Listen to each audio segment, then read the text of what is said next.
Residents of Columbus, of the US, demonstrated against Elon Musk and the Trump administration's Department of Government Efficiency at a Tesla dealership. According to the Post media outlet organized by the American Federation of Labor and Congress of Industrial Organizations, along with other grassroots groups, the protest aimed to highlight perceived risks that Department of Government Efficiency and Musk pose to America's data, health and safety rights, wages and essential services. The Star media outlet says that Tesla buyers who lean left are displaying anti-Elon bumper stickers, and a protest movement is emerging that aims to strike Musk, where it could potentially hurt the CEO, Tesla's share price. Following a series of protests at Tesla dealerships around the country last week, organizers of TeslaTakedown are eyeing a prolonged campaign that puts the national spotlight on Musk's extremism, which includes brandishing a Nazi salute during Trump's January inauguration ceremony. The Star says that one of the group's organizers is the actor and filmmaker Alex Winter, who is best known for his role in the sci-fi comedy Bill and Ted's Excellent Adventure. Winter played Bill, opposite Keanu Reeves as Ted. This is obviously just part of a larger initiative to alert the public and the shareholders that Tesla is not a small piece of Musk's portfolio. It's where his wealth is tied, Winter tells Inc. The Tesla takedown movement implores Americans not only to get into the streets, but to sell your Tesla and dump your stock. It's a tactical approach that could have real repercussions, especially if a shareholder revolt were triggered during Musk's prolonged foray into politics. According to the Star, damaging Musk's wealth is a daunting task. The Tribune news service recalls Tesla protests, which have so far cropped up in New York, Arizona, Minnesota, Oregon, Pennsylvania and New Jersey, come amid an increasingly visible wave of popular revolts against corporations. The Tesla takedown movement is of a different magnitude because the company's CEO is a presidential mega donor who works with the White House.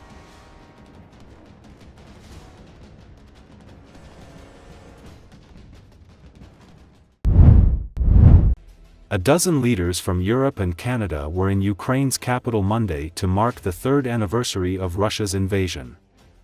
According to Associated Press, the visitors, including European Commission President Ursula von der Leyen and Canadian Prime Minister Justin Trudeau, attended anniversary events and discussed supporting Ukraine with President Volodymyr Zelensky. The anniversary was being marked as U.S. policies on Russia and Ukraine shift under President Donald Trump. At a summit in Kiev, Canadian Prime Minister Justin Trudeau praised Ukrainian President Volodymyr Zelensky's personal bravery, resilience and resolve, stressing this was a war of Russia's making. The Canadian leader pushed back on the Kremlin's narrative on the cause of the war, echoed in recent days by U.S. President Donald Trump and some members of his administration, that Ukraine bore responsibility for igniting the conflict. This is a war started for one reason and one reason only: Russia's desire to erase Ukrainian history and expand their empire, Trudeau told the summit. We cannot return to an era where might makes right, he added. We must do everything in our power to enable Ukraine to secure a just and lasting peace, a peace that cannot be achieved without Ukrainians at the table. Trudeau said Canada would provide Ukraine with additional armored vehicles that Ukrainian soldiers would soon be trained on in Germany.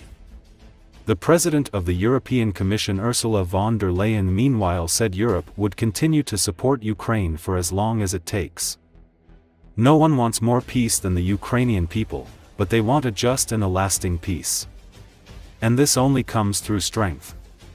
Spanish Prime Minister Pedro Sánchez echoed her words, saying only Ukrainians can decide the future of their country.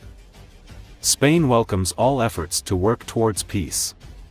But peace must be fair, sustainable and comprehensive, Sánchez stressed. Russian assets, along with providing a grant to help Ukraine maintain its energy. Bonjour mes chers amis, good morning everyone. Thank you to my fellow leaders for your time. This is not a conflict Ukraine wanted, provoked, or asked for in any way.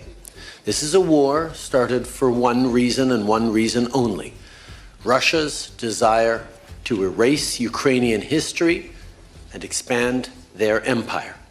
Faire que la Russie paye le prix de cette invasion inhumaine, que ce soit avec des sanctions. We cannot go back. We cannot return to an era where might makes right. We must do everything in our power to enable Ukraine to secure a just and lasting peace, a peace that cannot be achieved without Ukrainians at the table. No one wants more peace than the Ukrainian people. But they want a just and a lasting peace. And this only comes through strength. And this is why we strengthen your economy. This is why we increase the resilience of your energy sector. This is why we will continue training and equipping your troops. Think of the importance of artillery ammunition, for example. This is why we have to provide security guarantees backed by the United States. This is why today we are adopting the 16th package of sanctions. We will increase punitive sanctions against Russia until they demonstrate true willingness to achieve a lasting peace agreement. Spain is committed to the full sovereignty of Ukraine. All Ukraine can decide its future. Spain welcomes all efforts to work towards peace, but peace must be fair, sustainable, and comprehensive. For peace to be just, Ukraine needs to sit at the negotiation table. For peace to be sustainable, Europe has to participate in it. For peace to be comprehensive, it cannot be a mere ceasefire. At these critical times, let me highlight 3 messages. Ukraine's economy minister announced on Sunday her country has received $115 billion of direct budget support since Russia launched its full-scale invasion 3 years ago. According to Yulia Sviridenko, Ukraine's biggest donor of direct financial support was the European Union, while the US was second with an overall contribution of $30 billion. According to Associated Press, Sviridenko also said there is $350 billion worth of rare earth minerals in Russian-occupied Ukrainian territory. These are resources that unfortunately the aggressor currently possesses, and which can be used, like titanium, which is used primarily for the aviation industry, for the defense industry, for the medical industry, against us in this fight, she added. Ukraine's rare earth minerals are at the center of tensions between Kiev and the United States, after US President Donald Trump's administration proposed Ukraine grant minerals as compensation for support already given by the Biden administration, and as payment for future aid. Ukrainian President Volodymyr Zelenski refused to sign off on a deal pushed by US officials last week, and objected again days later during a meeting in Munich with Vice President J.D. Vance because the American proposal did not include security guarantees. Andriy Yermak, the Ukrainian head of the presidential office, said negotiations on the mineral deal are ongoing. Перший віце-прем'єр, міністр економіки України, пані